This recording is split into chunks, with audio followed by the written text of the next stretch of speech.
Hi friends, welcome to our channel. இன்னைக்கு நம்ம இந்த வீடியோல ரொம்ப கிறிஸ்பியான காராபூந்தி நம்ம வீட்ல எப்படி பண்றதுங்கறத தான் பார்க்க போறோம். ஒரு பாத்திரத்துல 2 கப் அளவுக்கு நான் இன்னைக்கு கடலை மாவு எடுத்துக்கிறேன். எந்த கப்ல அளக்குறோமோ அதே கப்ல 1/2 கப் அளவுக்கு நம்ம அரிசி மாவு எடுத்துக்கணும். 1 கப் கடலை மாவுனா 1/4 கப் அரிசி மாவு. இதான் கரெக்ட்டானது. இப்போ உப்பு வந்து மாவுக்கு தேவையான அளவு நான் இது கூடயே சேர்த்திருக்கேன். கொஞ்சமா பெருங்காயத்தூள் நம்ம சேர்த்துக்கிடலாம். காரத்துக்கு ரெட் சில்லி பவுடர் 1 ஸ்பூன் சேர்த்திருக்கேன். கொஞ்சமா சோடா பூ மட்டும் ஒரு பிஞ்ச் அளவுக்கு மட்டும் சேர்த்துக்கோங்க. அதுக்கு அப்புறம் மஞ்சள் தூளும் 1/4 ஸ்பூன் சேர்த்திருக்கேன். இப்போ இதெல்லாம் நம்ம நல்லா mix பண்ணிட்டு தண்ணி ஊத்தி நல்லா கரைச்சிடணும். இதனுடைய பதம் மாவோட பதம் ரொம்ப இம்பார்ட்டன்ட். அப்பதான் நமக்கு வந்து கரெக்ட்டான ஷேப்ல வரும். அதனால தோசை மாவுக்கு கரைப்போம்ல அந்த அளவுக்கு நம்ம கரைச்சா நமக்கு கரெக்ட்டா இருக்கும். இத மாதிரி இருக்கணும். ரொம்ப தண்ணியாவும் கெட்டியாவும் இல்லாம இது மாதிரி எடுத்து ஊத்தும்போது நமக்கு ஸ்மூத்தா வரணும். இத மாதிரி இருந்துச்சுனா தான் நமக்கு வந்து நல்ல ஷேப் கிடைக்கும். இப்போ வந்து ஆயில் நல்ல ஹீட்டா இருக்கும்போது தான் நம்ம உள்ள ஊத்தணும். இல்லனா எண்ணெய் அதிகமா குடிச்சிரும். இல்லனா மேல எழும்பி வராது. அதனால நல்ல ஹீட்ல இருக்கும்போது ஃப்ளேம் ஹைல வச்சிட்டு இந்த மாதிரி ஒரு கண்கரண்டில வந்து நம்ம எடுத்து மாவு ஊத்துனோம்னா ஆட்டோமேட்டிக்கா அதுவே கீழ விழுந்துரும். நல்லா நமக்கு ரவுண்ட் ஷேப்ல கிடைக்கும். இது நம்ம லைட்டா வேணா தட்டி விட்டோம்னா எல்லா மாவுமே கீழ ஈஸியா இறங்கிரும்.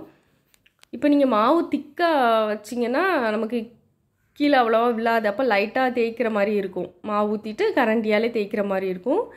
ரொம்ப தண்ணியா நீங்க மாவு கரைச்சி வச்சிருந்தீங்கன்னா இது மாதிரி ரவுண்ட் ஷேப் இல்லாம வால் மாதிரி இருக்க மாதிரி இருக்கும்.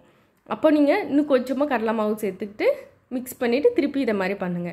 ஹீட் கம்மியா இருந்தாலும் சப்பிரும். இது மாதிரி புஃப்னு வராது. அதனால நல்ல ஆயில் ஹீட் ஆனதுக்கு அப்புறம் ஃப்ளேம் ஹை ஃப்ளேம்ல வச்சிட்டு நீங்க வந்து இந்த மாதிரி மாவு ஊத்தினீங்கன்னா சூப்பரா நமக்கு ரெடி ஆயிடும். லைட்டா கிளறி விட்டுட்டு இப்போ நல்லா வெந்ததுக்கு அப்புறம் தான் நம்ம எடுக்கணும். இல்லனா சவுச்சவுன்னு ஆயிடும். இந்த சலசலப்புலாம் அடங்கி இது மாதிரி நம்ம எடுத்து தட்டும்போது சத்தம் கேட்கும் நல்லா. அப்படினா நமக்கு ரெடி ஆயிட்டுன்னு அர்த்தம். வெந்துட்டுன்னு அர்த்தம். நம்ம எல்லாத்தையுமே எடுத்துறலாம். ஆயில் வந்து குடிக்கவே குடிக்காது. நம்ம தண்ணி அதிகமா வச்சிருந்தா தான் ஊத்துனோம். ரொம்ப தண்ணி ஆயிட்டு மாவுனா தான் நமக்கு ஆயில் நல்லா குடிச்சிரும். அதனால அத மட்டும் கேர்ஃபுல்லா பாத்துக்கோங்க. இப்போ ஒரு கை அளவுக்கு வேர்க்கடலை எடுத்துருக்கேன். இந்த எண்ணெயிலே நம்ம வந்து வறுத்துக்கிடலாம். கரிஞ்சிராம வறுத்து நம்ம காராபூந்தி ஒரு பாத்திரத்துல வச்சிருக்கோம்ல அதிலே நம்ம அதுக்கு மேலே இத கொட்டிரலாம். அப்புறம் நல்ல வாசனைக்காக ஒரு கை அளவுக்கு கருவேப்பிலை எடுத்துருக்கேன். அதை இதே ஆயில்ல போட்டு க்ளோஸ் பண்ணிருங்க. இல்லனா ரொம்ப வெளியில தெரிக்கும். இத நல்லா நம்ம வறுத்துட்டு இதையும் நம்ம அது கூட சேர்க்கும்போது நமக்கு நல்ல ஒரு வாசனை சூப்பரா இருக்கும். நல்லா வறுபட்டதுக்கு அப்புறம் வெளியில ஆயில்ல இருந்து எடுத்து இதையும் நம்ம அந்த காராபூந்திக்குள்ளே நம்ம சேர்த்துக்கிடலாம்.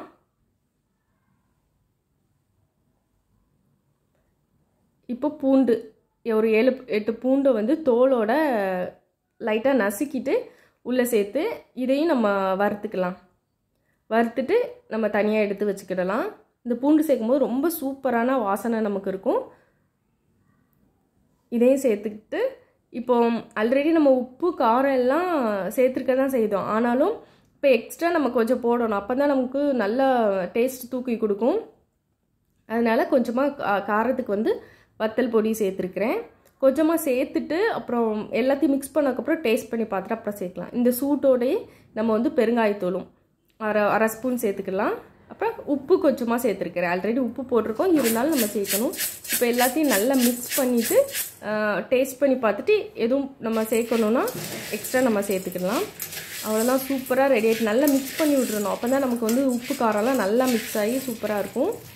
சூப்பரா நல்லா மொறுமொறுன்னு காராபூந்தி ரெடி ஆயிட்டு ரொம்ப சிம்பிள் தான். ஈஸியா நம்ம செஞ்சிரலாம். ஒரு 2 கப் கடலை மாவுல இவ்ளோ வேணா நம்மளால செய்ய முடியும். நீங்களும் உங்க வீட்ல ட்ரை பண்ணி பாருங்க. ரொம்ப சிம்பிள் தான்.